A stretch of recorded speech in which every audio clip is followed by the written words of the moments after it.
سورہ فاتحہ منصوص ہے کہ لا علاج بیمار اس سے ٹھیک ہوا ہے۔ ابو سعید خدری 3 دن صبح و شام جا کے ان کو دم کیا ہے اور فائدہ یہی بتایا کہ میں فاتحہ پڑھتا تھا۔ ہماری توجہات کم ہیں اور ہماری انداز کمزور ہے تو بزرگان دین نے 101 مرتبہ روز پڑھنے کا کہا ہے۔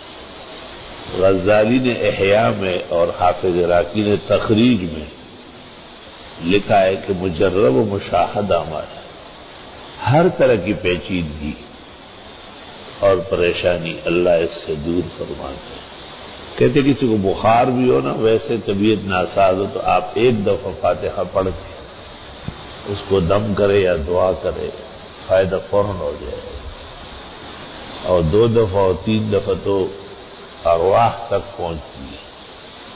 اللہ تعالیٰ کو کتنی پسند ہے یہ سورت کہ ہر نماز کی ہر رکعت میں پڑھی جاتی ہے۔ اپنی کتاب کا آغاز جو ہے نزول الفرش تحت العرش بما یوافق العرش، وہ اسی طرح ہی فرمایا ہے، حالانکہ نزول میں 5ویں نمبر پہ ہے، لیکن ترتیب میں اس طرح رکھ دیا گیا ہے۔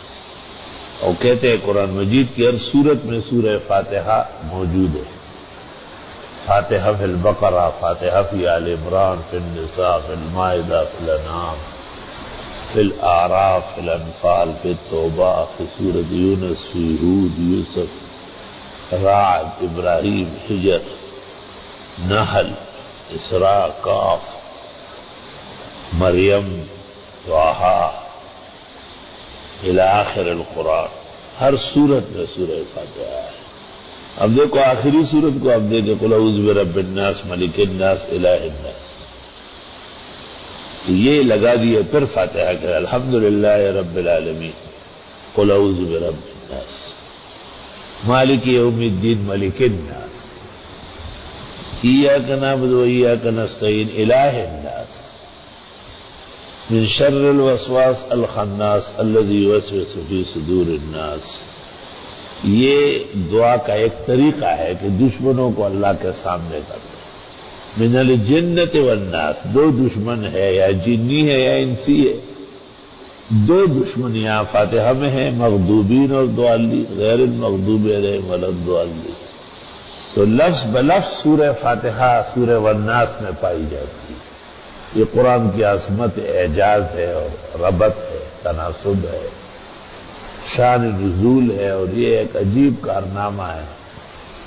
فیروز آبادی نے اس پر کتاب لکھی ہے، بصائر و ذوی التمیز بلطائف کتاب اللہ العزیز۔ خرالی نے مفتاح العلوم میں تفصیل بیان کی تھی، ابو اسحاق نے نظم الدرر فی ربط الآیات والصور میں کیا تفصیل بیان کی، کیا روابط اور اعجاز بتایا، 24 ضخیم جلدوں میں آ گئے۔ یہ ایک ذوق کا مسئلہ ہے کہ آدمی قرآن کریم کے انہر و ابہر میں غوطے لگاتا رہے۔ جمیع العلم فی القرآن لیکن تقاصر عنہ افہام الرجال، کہتے فاتحہ پڑھنے کا بہترین وقت الفجر سے پہلے ہے، یا تو سحری میں اور یا وقت داخل ہونے کے بعد جماعت سے پہلے۔ تیسرا درجہ پھر یہ ہے کہ